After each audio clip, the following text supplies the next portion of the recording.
Hello friends, स्वागत है आपका मेरे यूट्यूब चैनल एवीटेक एजुकेशन में। आज जो मैं वैकेंसी लेके आया हूँ, ये वैकेंसी है आपके पास इंडियन पोस्ट ऑफिस की वैकेंसी। इंडियन पोस्ट ऑफिस में वैकेंसी निकली है आपकी 581। ये उत्तराखंड सर्कल की मैं बात कर रहा हूँ। उत्तराखंड सर्कल में आपके पास 581 वैकेंसी निकली हुई है, यूपी और उत्तराखंड सर्कल। और इसके बाद जो वैकेंसी निकली है, जो पोस्ट निकली है, उसके बारे में हम बात कर लेते हैं। तो आपके पास पहली पोस्ट है बीपीएम, ब्रांच पोस्ट मास्टर की पोस्ट। ब्रांच पोस्ट मास्टर के बाद आपके पास निकली है आपके assistant branch post master, ABPM की पोस्ट। और तीसरी पोस्ट जो निकली है वो है डाक सेवक की पोस्ट। तो तीनों की जिम्मेदारी और क्या वर्क नेचर है यहाँ पे समझा दिया गया है। तो इस PDF को आप डाउनलोड करके पढ़ लेंगे। मैं आपको लेके चलता हूँ इसके बाद कि आपका सैलरी पैकेज क्या होने वाला है। तो यहाँ पे फिक्स सैलरी दी जा रही है। इसमें दो कैटेगरी दी गई हैं, लेवल 1 एंड लेवल 2 की। तो लेवल 1 की जो सैलरी होगी, जो 4 घंटे वर्क करने वाली सैलरी, 4 घंटे पर डे वर्क होगा आपका, इसमें 12,000 सैलरी दी जाएगी BPM को, और 10,000 सैलरी दी जाएगी ABPM और डाक सेवक को। इसके बाद लेवल 2 के लिए आपकी जो सैलरी है BPM की, वो 14,500 है, और ABPM डाक सेवक की आपकी 12,000 सैलरी रहेगी। अब बात कर लेते हैं सिलेक्शन क्राइटेरिया का। तो selection will be made as per the automatic generated merit list. तो इसमें कोई एग्जाम आपका नहीं होना है, केवल आपकी एक मेरिट लिस्ट लगनी है। और जो मेरिट लिस्ट लगेगी आपकी, वो 10th क्लास के बेस पे लगेगी, ठीक है। तो no weightage will be given for higher education. Higher education के लिए आपको कोई वेटेज नहीं दिया जाएगा। जो मार्क्स आपके ऑब्टेन हुए हैं 10th स्टैंडर्ड में फॉर अप्रूव्ड बोर्ड्स, यही आपके 4 डेसिमल प्लेस तक निकाले जाएंगे और एक मेरिट लिस्ट आपकी लग जाएगी। इस मेरिट लिस्ट में अगर आपका नाम आता है तो आप सिलेक्शन पा जाएंगे इसमें।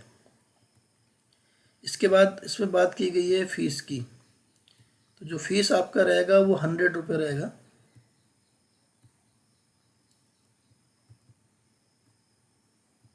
फीस पेमेंट, तो एप्लीकेंट कैटेगरी जो आपकी है यहाँ पर, ओपन कैटेगरी हो गई, OBC हो गई, EWS हो गई, तो इन लोगों को 100 रुपये फीस जमा करना पड़ेगा। इसके बाद आपका जो वुमेंस हैं, उनको कोई भी फीस जमा नहीं करनी है। वुमेंस और SC ST को कोई भी फीस जमा नहीं करनी है, यहाँ पे दिया गया, ठीक है। फीमेल हो गया, ट्रांस वुमन हो गया, कैंडिडेट्स जो हैं SC ST कैंडिडेट्स हो गए या PWD कैंडिडेट्स हो गए, इनको कोई भी फीस जमा करनी। बात करते हैं एलिजिबिलिटी की।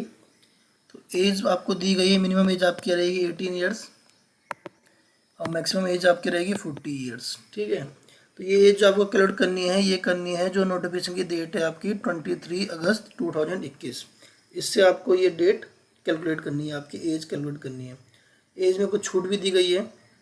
SC ST को 5 साल की छूट दी गई है, OBC को आपको 3 साल की छूट दी गई है, EWS कैटेगरी को कोई छूट नहीं दी गई है, और PWD यानी कि पर्सन विद डिसेबिलिटीज़ को 10 ईयर्स की छूट, person with disability plus OBC को 13 ईयर्स की छूट, और PWD प्लस SC ST को 15 ईयर्स 15 साल की छूट दी गई है। EWS को आपको 10% का रिजर्वेशन दिया गया है डाक सेवक की पोस्ट में, ठीक है। लेकिन आपके पास SC ST OBC का कोई कोटा नहीं होना चाहिए, तभी आपको ये 10% कोटा मिलेगा EWS में। एजुकेशन क्वालिफिकेशन की बात करें तो 10th स्टैंडर्ड पास होना चाहिए। उसके साथ आपके पास सब्जेक्ट होना चाहिए मैथमेटिक्स और एक लोकल लैंग्वेज और इंग्लिश, ये आपके पास सब्जेक्ट होने चाहिए। तो कंपलसरी लोकल लैंग्वेज की बात यहाँ पे की गई है। तो या तो आपके पास 10th स्टैंडर्ड में आपका as a compulsory elective subject होना चाहिए लोकल लैंग्वेज का। लोकल लैंग्वेज यहाँ पे दी गई है किस स्टेट के लिए कौन सी है, तो मैं बात कर रहा हूँ उत्तराखंड की। तो मैं आपको दिखा देता हूँ, उत्तराखंड के लिए लोकल लैंग्वेज आपकी हिंदी है।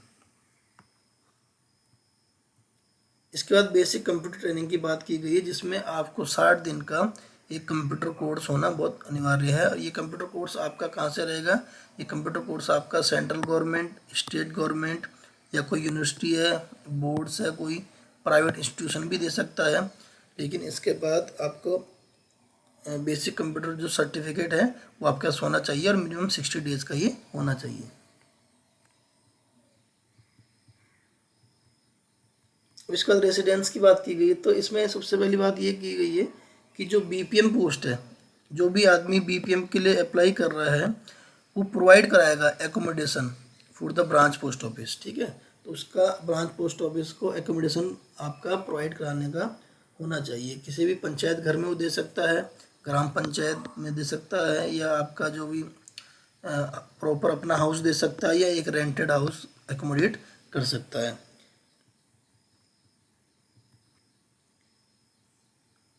लोकेशन जो रहेगी वो बिजी पार्ट रहेगी विलेज के, ठीक है, और जो एरिया आपको दिया हुआ है कम से कम 100 स्क्वायर फीट एरिया होना चाहिए। तो ये सब चीज़ आप देख लेना एक बार। इसके बाद आपको साइकिलिंग की नॉलेज होनी चाहिए जीडीएस पोस्ट के लिए। अगर आप जीडीएस पोस्ट के लिए अप्लाई कर रहे हैं तो आपको साइकिलिंग आनी चाहिए। अगर आपको मोटरसाइकिल या स्कूटर आती है तो ये भी आपका साइकिलिंग में ही गिना जाएगा।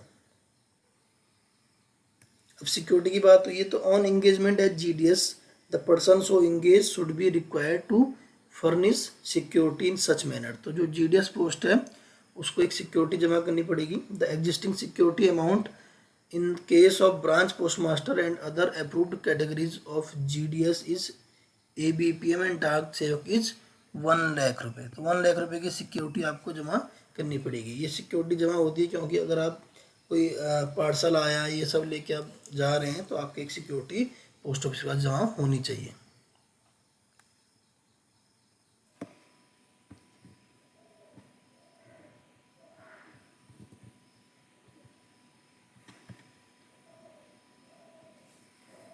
एनेक्सर 1 की बात कर लेते तो एनेक्सर 1 में आपका दिया गया है जो आपकी एप्लीकेशन स्टार्ट होगी 23 अगस्त 2021 को स्टार्ट होगी और जो एंड डेट है आपकी 22 सितंबर आपकी अंतिम तिथि है आवेदन करने की। इसके बाद जब भी आप पोस्ट भरें आप एक एप्लीकेशन में आप एक रजिस्ट्रेशन में आप 20 पोस्ट तक अप्लाई कर सकते हैं, ठीक है। तो आप 20 पोस्ट तक अप्लाई कर सकते हैं किसी भी एक रजिस्ट्रेशन में। और इसमें आपको सबसे पहले ध्यान देना है कि जिस पोस्ट के लिए आप अप्लाई कर रहे हैं उसको आप यहाँ से डिवीज़न देख लीजिए। जैसे आप अल्मोड़ा के हैं तो आप अल्मोड़ा में यहाँ पे ले रहे हैं और किस जगह आप रहते हैं उस जगह के आसपास आप अप्लाई कर सकते हैं। तो यहाँ से आप सेलेक्ट कर लेंगे। जब आप इस जगह पे अप्लाई करना चाह रहे होंगे तो आप देख लेंगे कि यहाँ पे जनरल की का पोस्ट केवल एक पोस्ट है, ठीक है। तो आप अगर SC/ST कैटेगरी से बनना चाहते हैं तो आप यहाँ पे नहीं भर सकते, या EWS कैटेगरी से बनना चाहते हैं तो आप यहाँ पे जनरल कैटेगरी से ही फिल कर सकते हैं।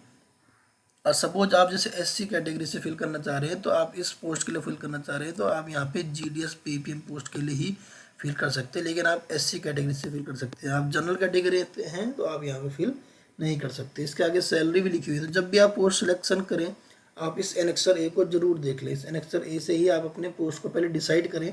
आप एक पेपर ले लें और अपने जिस पोस्ट के लिए डिसाइड करना है उनके नाम लिख लें, क्योंकि जब आप फॉर्म फिल करेंगे तो वहाँ पे ये आपको पोस्ट डालनी पड़ेंगी। उसके बाद हम बात कर लेते हैं ये आपका टोटल वैकेंसी दी गई है। यहाँ पे EWS की 57 वैकेंसी हैं, OBC की 78, PWD की 6 वैकेंसी, PWDC की 7 वैकेंसी, PWDDE की 2 वैकेंसी, SC की 99, ST की 15 और जनरल की 317 वैकेंसी। टोटल वैकेंसी आपकी हो गई 581। टोटल वैकेंसी आपकी हो गई 581। ठीक है दोस्तों, धन्यवाद।